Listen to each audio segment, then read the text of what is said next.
Jonah chapter 1.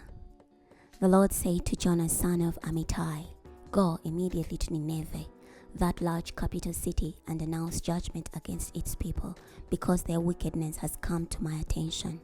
Instead, Jonah immediately headed off to Tarshish to escape from the commission of the Lord. He traveled to Joppa and found a merchant ship heading to Tarshish. So he paid the fare and went aboard it to go with them to Tarshish, far away from the Lord. But the Lord howled a powerful wind on the sea. Such a violent tempest arose on the sea that the ship threatened to break. The sailors were so afraid that each cried out to his own God, and they flung the ship's cargo overboard to make the ship lighter. Jonah, meanwhile, had gone down into the hold below deck, had lain down, and was sound asleep. The ship's captain approached him and said, What are you doing asleep? Get up, cry out to your God. Perhaps your God may take notice of us so that we may not die. The sailors said to one another, Come on, let's cast lots to find out whose fault it is that this disaster has overtaken us. So they cast lots, and Jonah was singled out. They said to him, Tell us, whose fault is it that this disaster has overtaken us? What's your occupation? Where do you come from? What's your country? And who are your people? He said to them, I'm a Hebrew, and I worship the Lord, the God of heaven, who made the sea and the dry land. Hearing this, the men became even more afraid and said to him, What have you done? The men said this because they knew that he was trying to escape from the Lord, because he had previously told them. Because the storm was growing worse and worse, they said to him, What should we do to you to make the sea come down for us? He said to them, Pick me up and throw me into the sea to make the sea quiet down, because I know it's my fault you are in this severe storm. Instead, they tried to row back to land, but they were not able to do so because the storm kept growing worse and worse. So they cried out to the Lord, Oh, please, Lord, don't let us die on account of this man. Don't hold us guilty of shedding innocent blood. After all, you, Lord, have done just as you pleased. So they picked Jonah up and threw him into the sea, and the sea stopped raging. The men feared the Lord greatly and earnestly vowed to offer lavish sacrifices to the Lord. The Lord sent a huge fish to swallow Jonah, and Jonah was in the stomach of the fish 3 days and 3 nights. Chapter 2. Jonah prayed to the Lord his God from the stomach of the fish and said, I called out to the Lord from my distress, and he answered me. From the belly of Sheol I cried out for help, and you heard my prayer. You threw me into the deep waters, into the middle of the sea. The ocean current engulfed me. All the mighty waves you sent swept over me.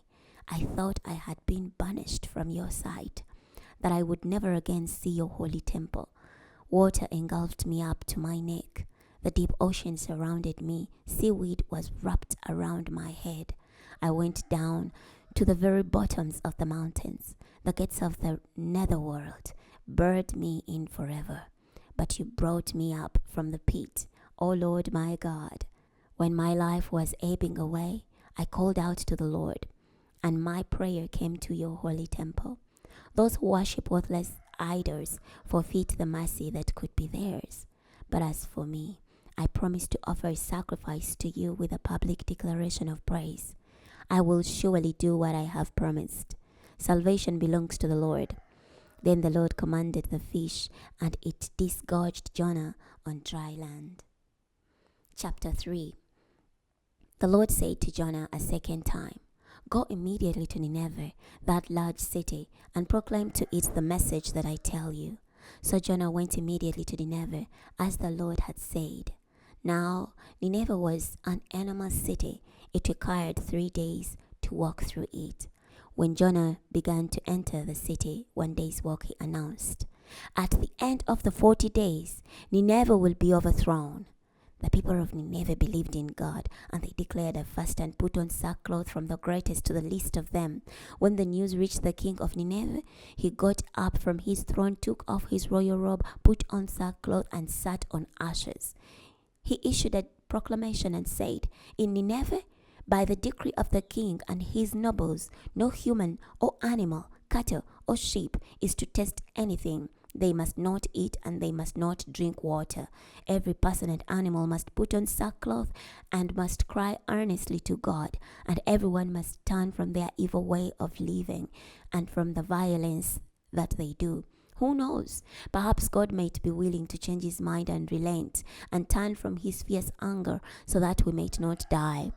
When God saw their actions, they turned from their evil way of living. God relented concerning the judgment he had threatened them with, and he did not destroy them.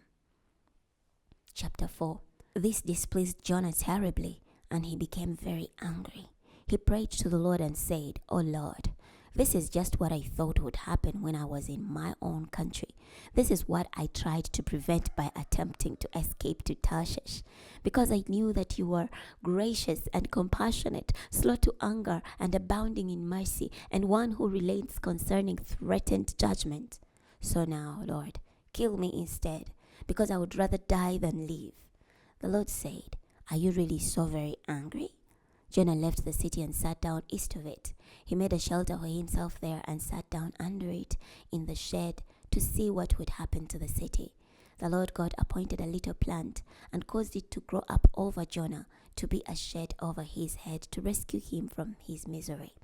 Now Jonah was very delighted about the little plant. So God sent a worm at dawn the next day, and it attacked the little plant so that it dried up. When the sun began to shine, God sent a hot east wind, so the sun beat down on Jonah's head, and he grew faint. So he despaired of life and said, "I would rather die than live." God said to Jonah, "Are you really so very angry about the little plant?" And he said, "I am so angry as I could possibly be." The Lord said, "You were upset about this little plant, something for which you have not worked, nor did you do anything to make it grow. It grew up overnight and died the next day. Should I not be even more concerned about Nineveh, this enormous city? There are more than 120,000 people in it who do not know right from wrong, as well as many animals." We've come to the end of the book of Jonah. Next time we're going to be reading the book of Micah.